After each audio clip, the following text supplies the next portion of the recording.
Vasudevaya. Om Namo Bhagavate Vasudevaya. Ityuktva sanipodevam. Ityukta sanipodevam. Ityuktva sanipodevam. Ityukta sanipodevam. Tapasattu sayatshivam. Tapasattu sayatshivam. Tapasattu sayatshivam. Tapasattu sayatshivam. Kalenal piyasarajam. Kalenal piyasarajam. Kalenal piyasarajam. Kalenal piyasarajam. Tasyesha saksuatusyata. Tasyesha sarvatusyata. Tasyesha saksuatusyata. Tasyesha sarvatusyata. Chant.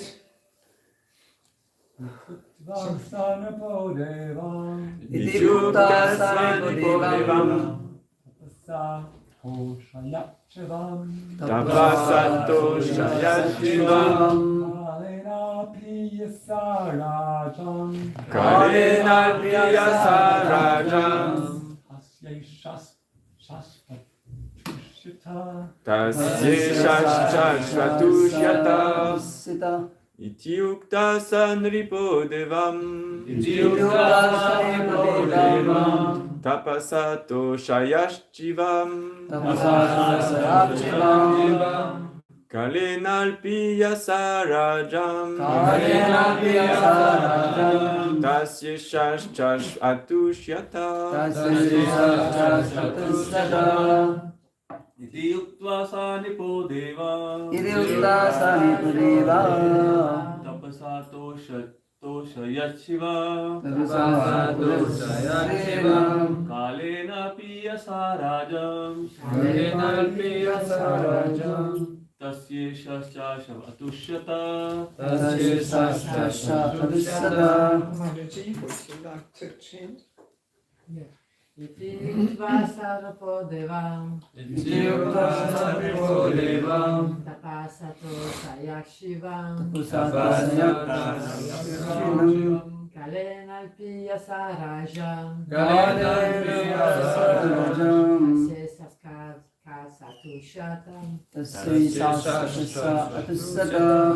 Ityuktva.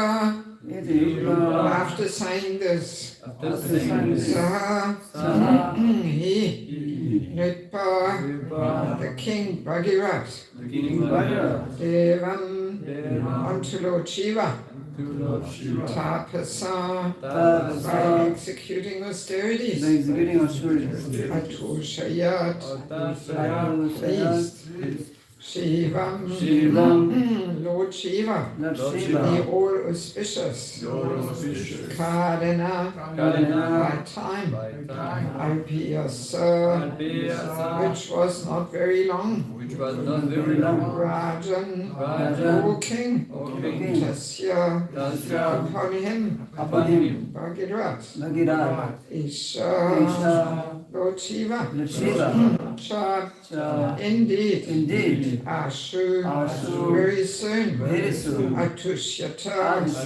became satisfied. Translation by Srila Prabhupada. After saying this, Bhagirath satisfied Lord Shiva by performing austerities. O King Parikshit, Lord Shiva was very quickly satisfied with Bhagirath. Purport by Srila Prabhupada. The words Ashvatushyata indicate that Lord Shiva was satisfied very soon. Therefore, another name for Lord Shiva is Ashutosh. Materialistic persons become attached to Lord Shiva because Lord Shiva bestows benedictions upon anyone and everyone very quickly, not caring to know how his devotees prosper or suffer. That's an interesting one. Although materialistic persons know that material happiness is nothing but another side of suffering. They want it, and to get it very quickly, they worship Lord Shiva.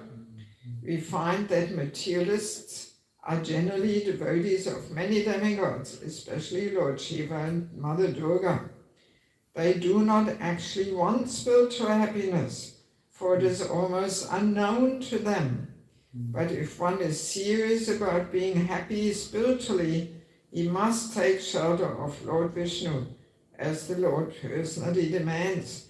Savadaman parityaja mam evam shanam puja aham cham savaprabhevyo mokshaya shami masicha.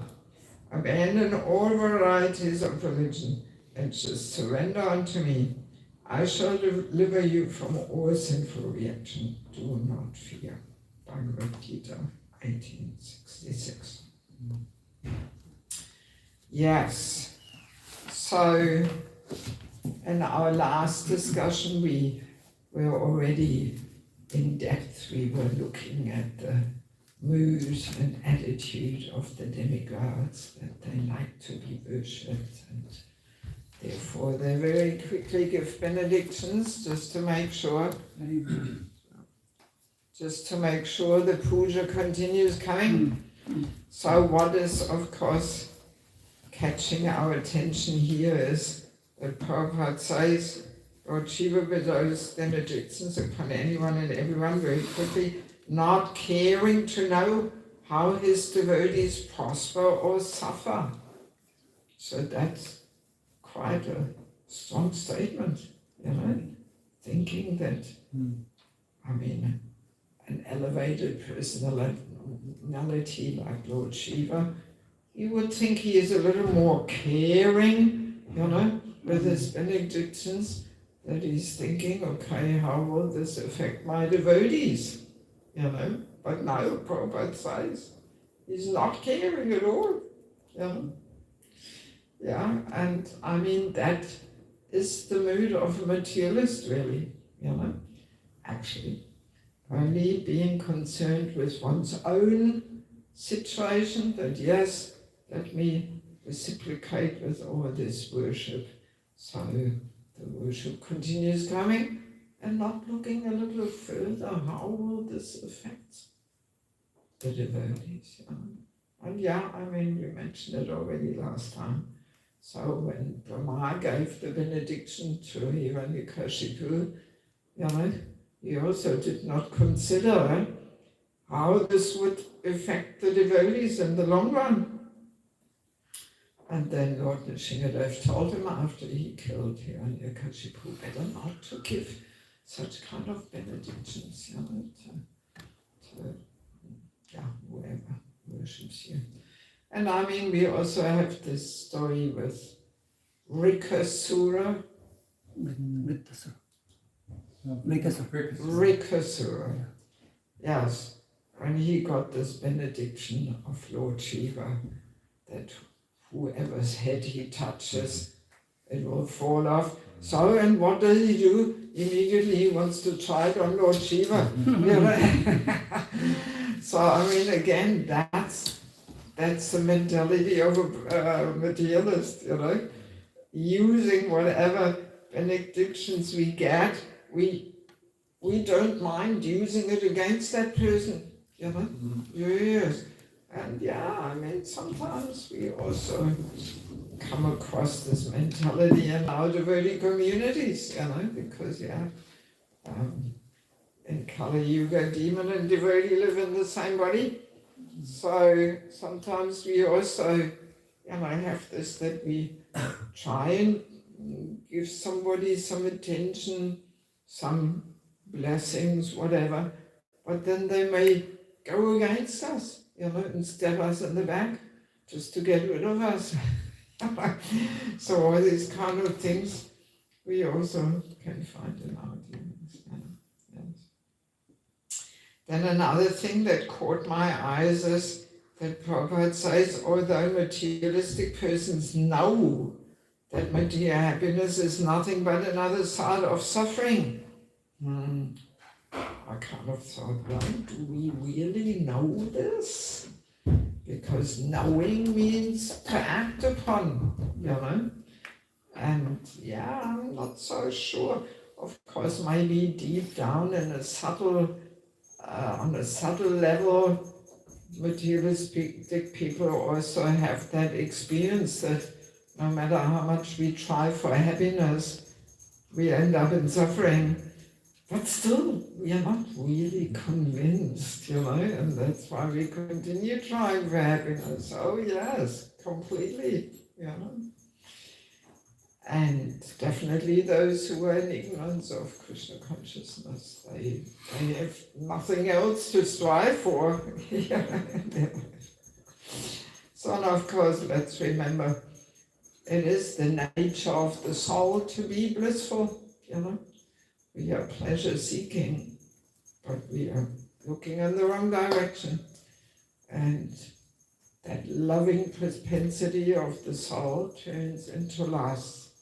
And that makes us attached to wanting to enjoy. And it's interesting that whatever we call happiness in life is actually nothing else but the relief of distress. It really is like that. So often I'm smiling to myself and think, yes, again, the happiness which is nothing else but relief of distress. You know, let us imagine we lost something, we lost our computer, our mobile phone, our beads, you know, then we're in suffering, we're in anxiety, oh, where is it? And it may take 2 days until we get it back. And then, I'm so happy, I found my beads, I found my computer, you know. But what kind of happiness is that? It's just the relief of the distress that we lost it, you know. And this is actually what happens to, most people in this world. You know, what they call happiness is just that relief when they manage to counteract some distressful situation, right? Because, that's life in the material world. There's always some distressful condition coming across our path, and then we are, endeavoring to counteract that distress, and then, I'm happy. And then the next distress comes, you know, and that's what people call happiness. You know?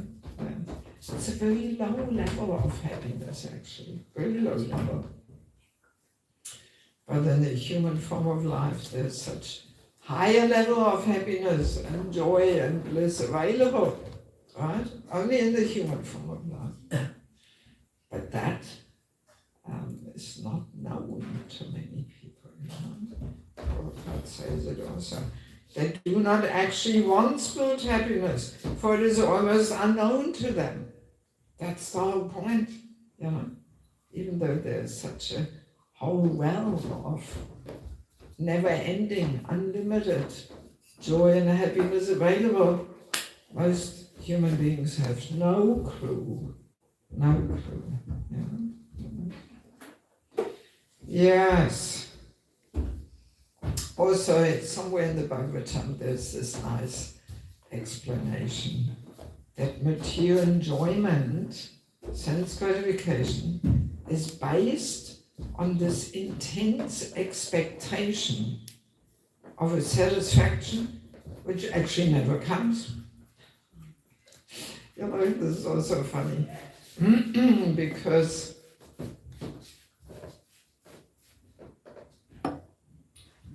sense gratification is happening on the level of the mind. And that intense expectation for satisfaction, you know, is all happening in the mind. And we're dreaming it all up, how great it will all be. You know, let's imagine we are planning a trip to Australia, or we're looking in internet how we can enjoy, and we have this intense expectation for a certain kind of enjoyment. But then when we go there, it's all different than we expected, you know, and then there's the mosquitoes and the traffic jams out on the way to the beach, and And then we think, okay, next time we plan it all better. But then again, something unexpected comes, and it's not.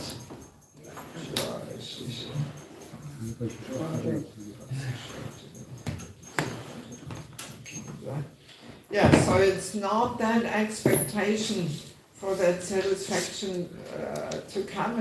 It's not coming, you know.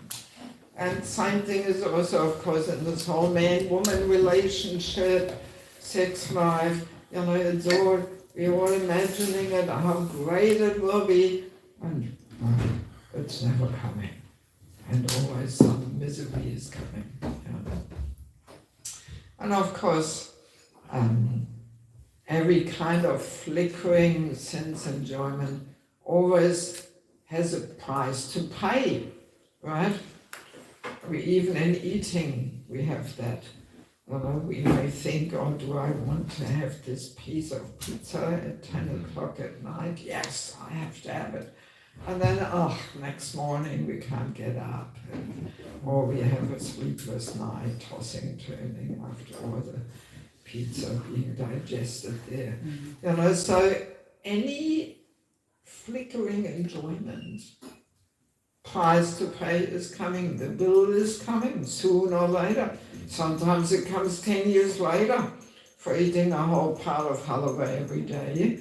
You know, while we are young, we may think, yes, no problem, I can digest this. And then we end up with diabetes and so many other things. So that's the bill, you know, that's the bill. So yeah, thoughtful person is aware of this and contemplating whether it's worth paying the bill or whether rather not to maybe engage. And yeah, Prabhupada also gives this nice example of our attachment to sense gratification. He gives this little analogy of the monkey trap. You know the monkey trap. So you've got this monkey trap, there's a nice big banana inside, and the way to get to the banana is by the monkey sticking his arm through a hole there, you know. So then he puts his hand through the hole, grabs the banana, but then of course he can't get out anymore because the hole is just big enough for the hand to fit through without banana. Not with banana, doesn't fit. So, and then the hunter is coming, seeing, here we go, we've caught the monkey. And the monkey sees the hunter coming, but he is not smart enough to let go of the banana. He hangs on to it, you know, not being clever enough, and therefore he's caught, you know. So that's our position. You know, because of that attachment, we hang on to it, we don't want to let go, even though we may know, oh yeah, the bill is coming, I'm going to have to pay for this enjoyment, but yeah, we're too attached to let go. We hang on to it, you know, and maybe even lamenting, oh Krishna, life is so miserable, you know. But, you know, I'm again caught by the hunter. But yeah, we're hanging on to the banana. Still, even calling out and crying for Krishna, we're still hanging on to the banana. Yeah, so that's our position. Yes, I have collected in my verse book, because I don't have much in my head. I have to have it in my verse book. Under H for happiness. I've collected quite a few interesting things here. Yes, in first canto, 5th chapter, verse 18, I believe it is a pretty famous verse. The translation goes, persons who are actually intelligent and philosophically inclined should endeavor only for that purposeful end which is not obtainable even by wandering from the topmost planet, Brahmaloka, down to the lowest planet. As far as happiness derived from sense gratification is concerned, it can be obtained automatically in course of time, just as in course of time we obtain miseries, even though we do not desire them. You know? Yes. So we also have that in Bhagavad Gita, not just So yes, happiness and distress, they come out of their own accord, right? But even that we don't get. We think for happiness we have to endeavor, you know? But no, do we endeavor for distress? No. But still it comes, right? Out of its own accord. And same thing is there with happiness too. And actually material happiness comes out of its own accord. No need to even endeavor for it actually. You know? So yeah, very profound statement, you know, that yeah, no need to endeavor. It will come. A certain amount of material happiness, material distress is already destined to us. No need to even be anxious to endeavor for it, you know. And then there is a pretty strong verse and also purport in the 7th canto, which I would like to share. It says in the verse, in this material world, every materialist desires to achieve happiness and diminishes distress, and therefore he acts accordingly. Actually, however, one is happy as long as one does not endeavor for happiness.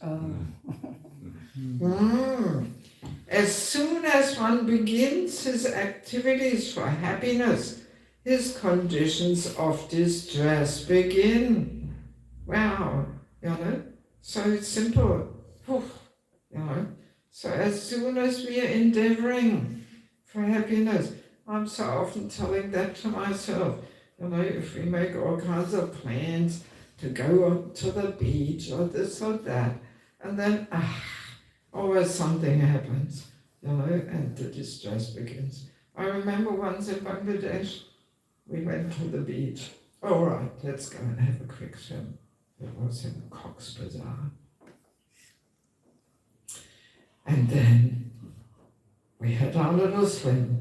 And just when we wanted to get back, the car was driving too far out onto the sandy beach, where the sand was not wet anymore, you know?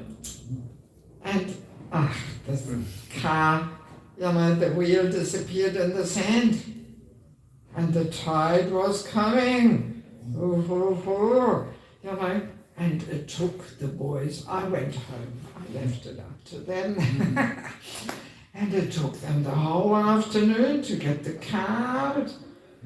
It was a whole thing. You know, they had to get some wooden pieces and put it underneath the wheel, and then, you know, trying to get it out, and more wood to put under. It took hours. Yes. And I was just thinking to myself, here we go again. You know, we're planning our sense gratification, and then, the whole distress starts. The whole afternoon, they came late back in the evening. They missed the evening program, everything, you know, just to get into the car out of the beach, out of the sand there, you know.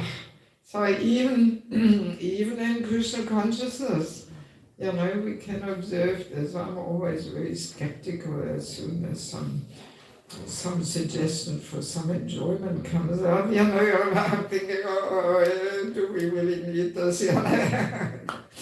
Again, some kind of bill will come in some way. You know? Yes. So let me read this purport to this verse. Can you remind us the verse from 7th canto? Is it correct? I just read it. Yeah, the number of the verse. 7:42. Yeah. Actually happiness, however, one is happy as long as one does not endeavor for happiness. That's the whole crunch. As soon as one begins his activities for happiness, his conditions of distress begin. Let's see what Prabhupada says here. I'm not reading the whole thing, but just a few catchy things. The body is just like an instrument by which the living entity moves according to false desires for happiness, and thus suffers the pains of birth, death, old age, and disease in different standards of life. Everyone begins his activities with some plan and ambition, but actually, from the beginning of one's plan to the end, one does not derive any happiness. On the contrary, as soon as one begins acting according to his plan, his life of distress immediately begins. Therefore, one should not be ambitious to dissipate the unhappy conditions of life, for one cannot do anything about them. Without endeavor, one can get the amount of happiness and distress for which he is destined, and one cannot change this. Therefore, it is better to use one's time for advancement in the spiritual life of Krishna consciousness. So nice, Prabhupada is explaining. Yes. Yeah, so that's why we have to learn how to become tolerant. You know? Yes, very important. Learn to be tolerant. Otherwise, we will just constantly be tossed around by the waves of happiness and distress. And interestingly, even happiness, we also have to learn to tolerate. Yes. It's much more difficult.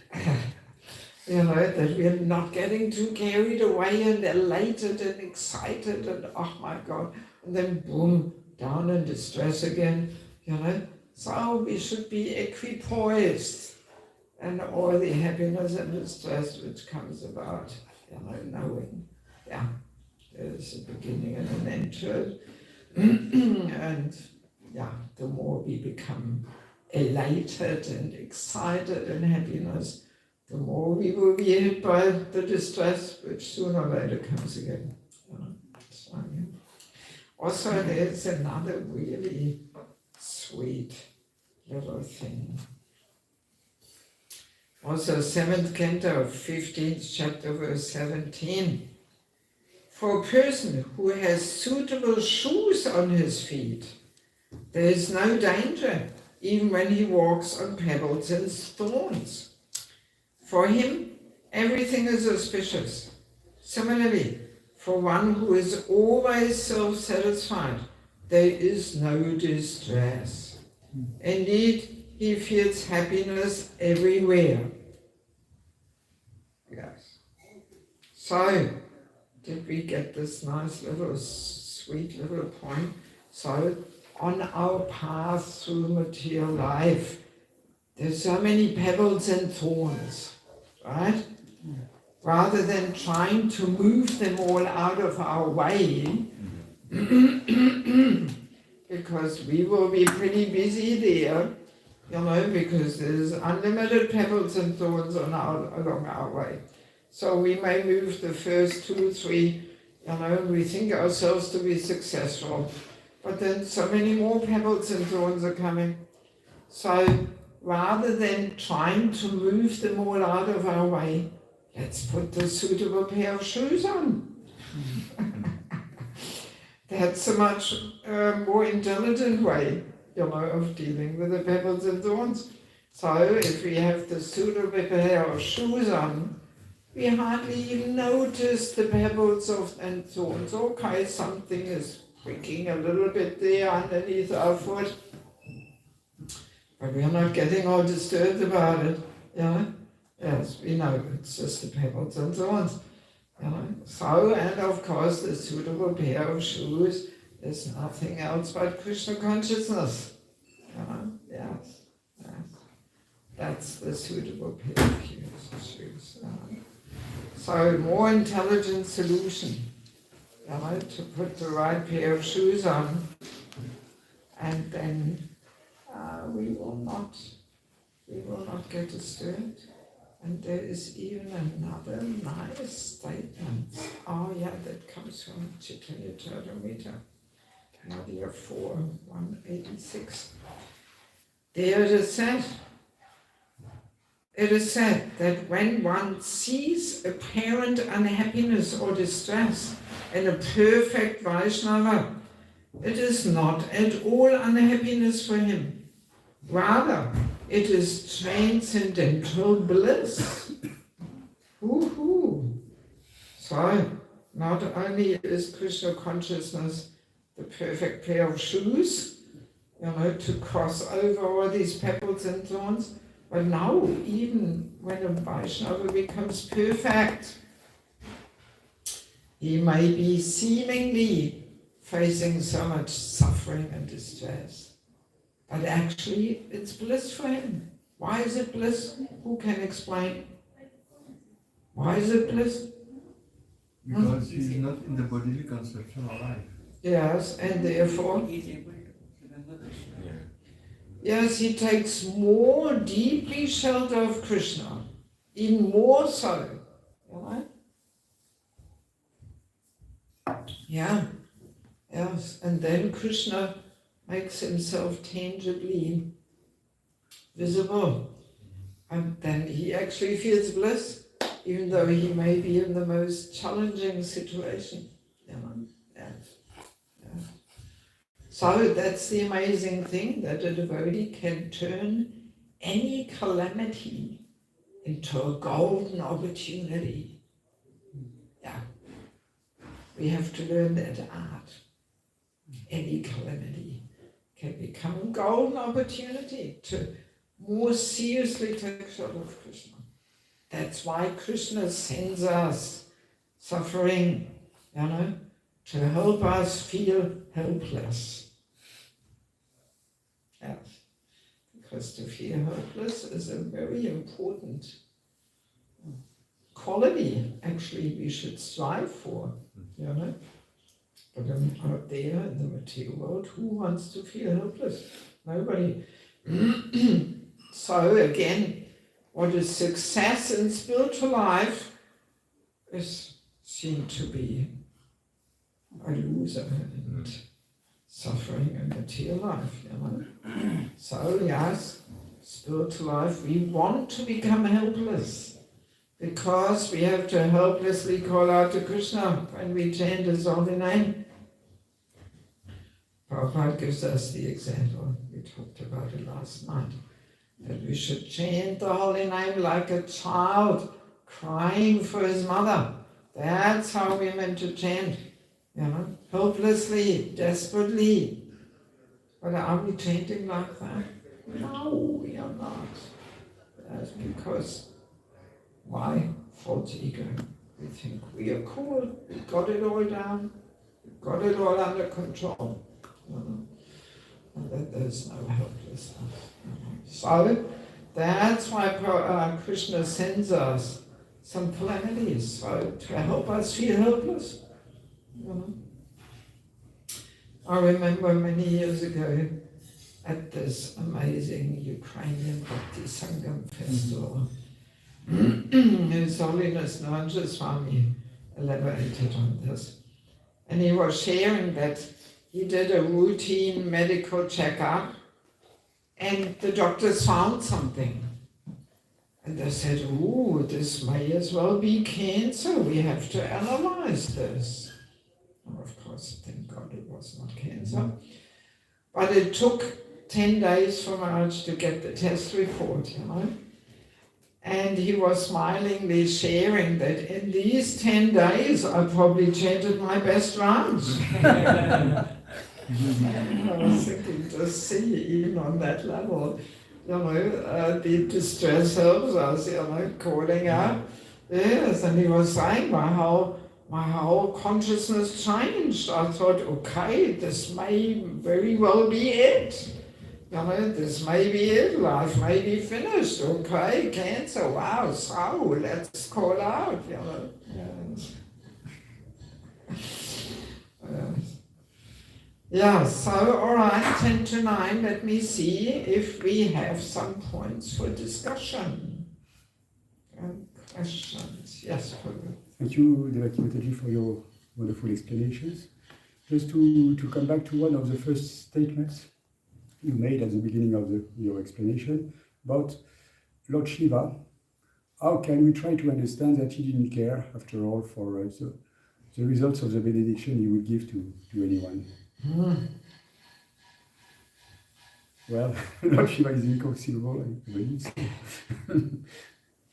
Yes, I mean, we can only, you know, we can only speculate. Who am I to know? Maybe Lord Shiva thinks, okay, let them have whatever they want and let them see the outcome. You know, maybe this is the reason why he's not caring how it affects his devotees. I don't know, you know. But yeah, on the last class, on the previous verse, we were elaborating, you know, reading a few statements that Prabhupada makes about the demigods, that they're not pure devotees, that they have so many unwanted desires also, you know. And yeah, this is why they give the benedictions very easily, just so they receive the worship, you know. So, and if that's your interest, you know, then you don't really care so much. And there is another statement in the Bhagavatam which says that if we are only concerned with our, you know, with our position, then we cannot really care for others. You know? And yeah, this can also sometimes be observed in us devotees. If we are attached to our position and title and we are preoccupied with that, then we don't really have this caring mentality, you know, and reaching out to others. Because yeah, we are not selfless. We are all, you know, busy with our situation and what's good for us. And then we cannot really be genuinely caring. Or if we show some mood of care, then this may also be just for my advantage. So let's be a little caring, just so people know I'm so caring, and they will continue to follow and support me and you know. So yeah, but truly selflessly caring, we have to be selfless. We have to be beyond, you know, what's good for me and my position and all that kind of thing. Yeah, that's all that comes to my mind. I'm not qualified to further comment on Lord Shiva there. I'm not a Lord Shiva expert. But all I can say is, you know, speak in general for the demigods. And well, this is what Prabhupada says, you know.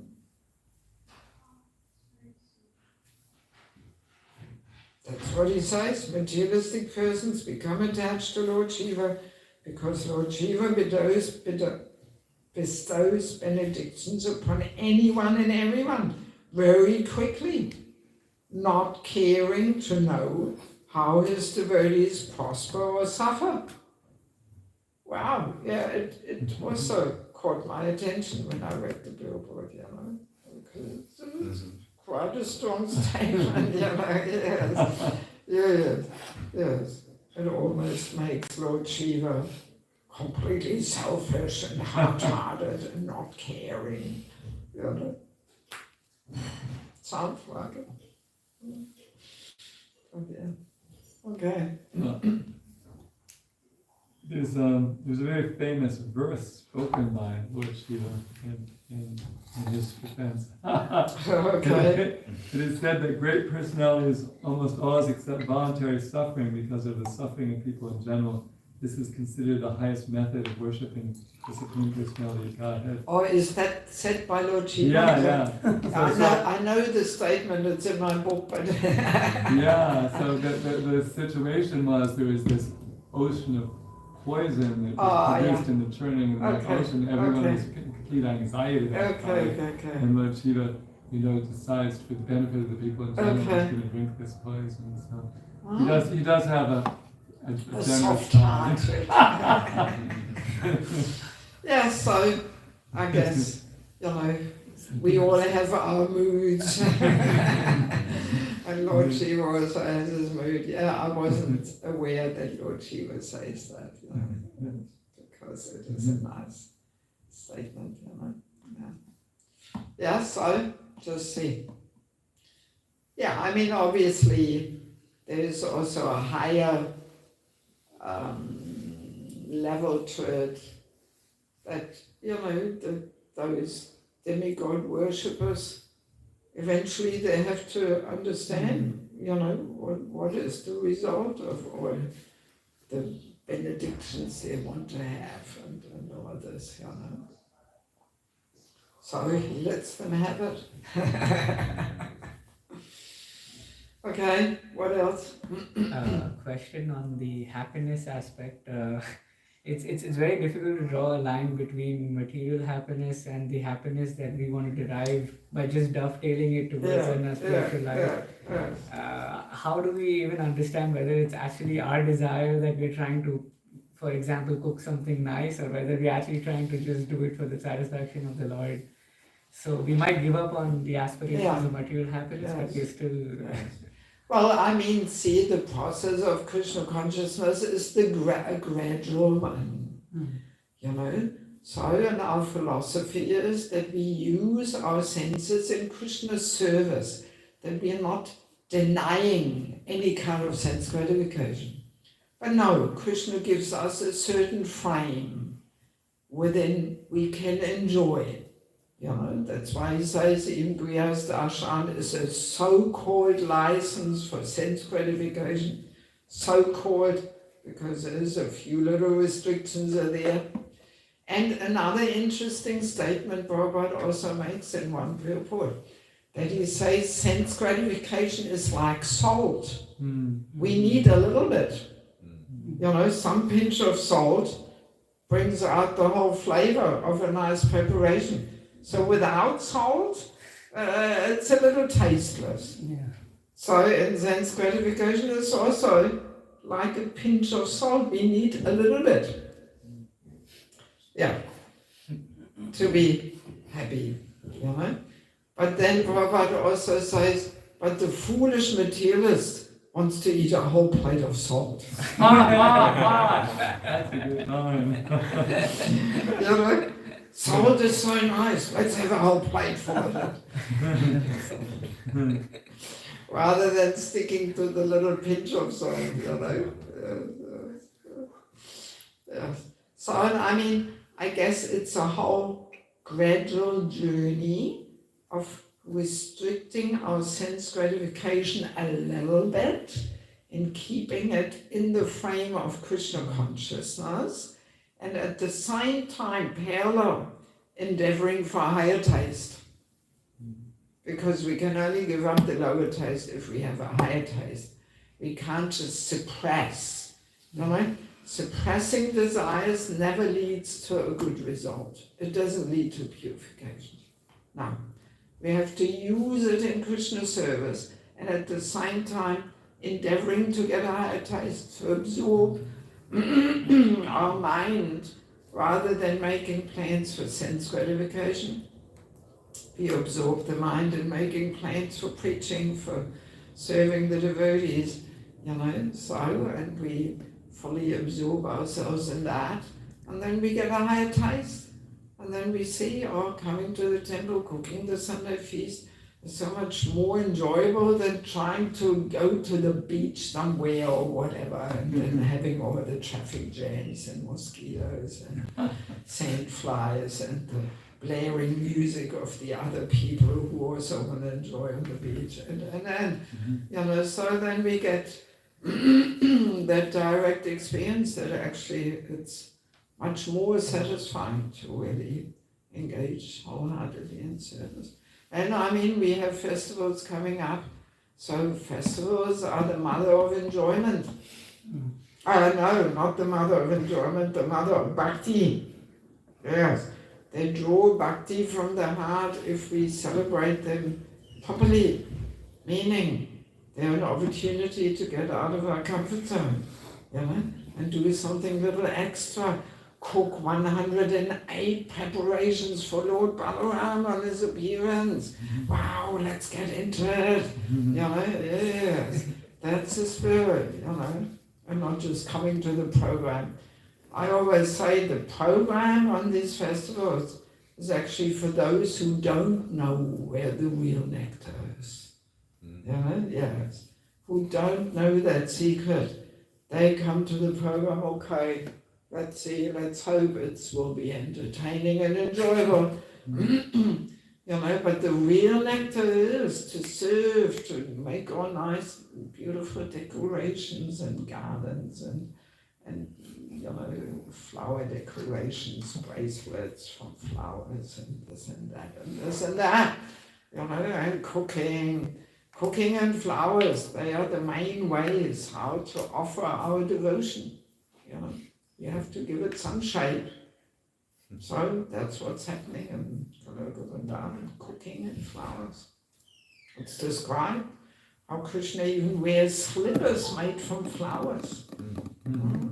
Yes, just to mention, like Lord Balaram, a pair of slippers from flowers. Wow. Nice meditation, you know.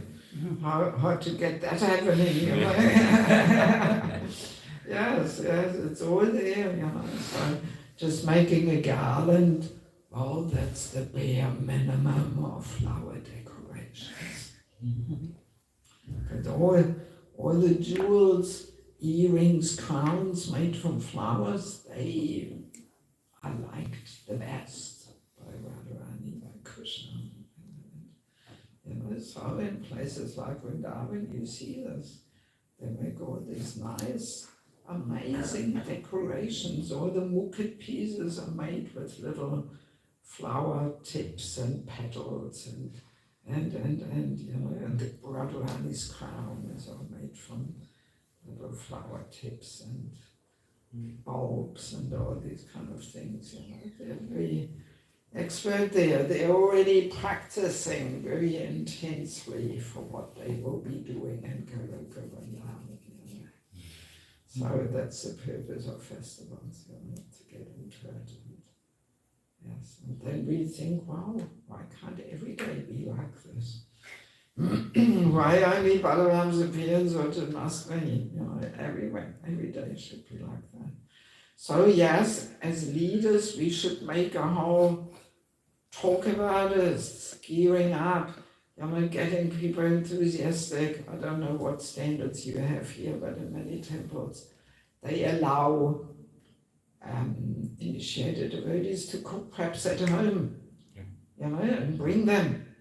And this should be reminded. Balaram's appearance comes, he wants to feast, he loves sweets, you know, so come on, let's get it happening and make all kinds of delicious things. And not just come with huge trays of fruits or something, you know. How much bhakti is in that, just to pick a few fruits and wash them, and you know, but to actually make all kinds of things, rasgullas, rasamalais, jalebis, and you know, then we are talking, you know. So we have to remind people, because people forget, and they just think that the nectar is to come for the program and the abhishek or whatever. But no, the nectar is to serve and plan, you know. Yes, make all kinds of plans already a few days ago before Sweets we can already start making 2 days before. Yes. And get the cookbook out. That's where the nectar lies.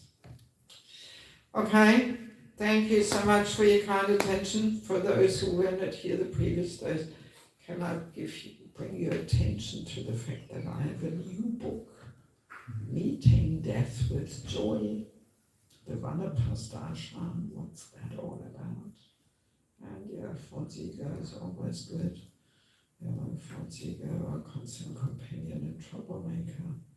And about mentorship, the blue one, sheltering relationships. So they're all pretty good and important topics. Yeah, so please check them out. Okay, thank you. Srila Prabhupada ki jai. Kanta Srimad Bhagavatam ki jai. Swami Vivekananda ki jai. Gaura Premanandi.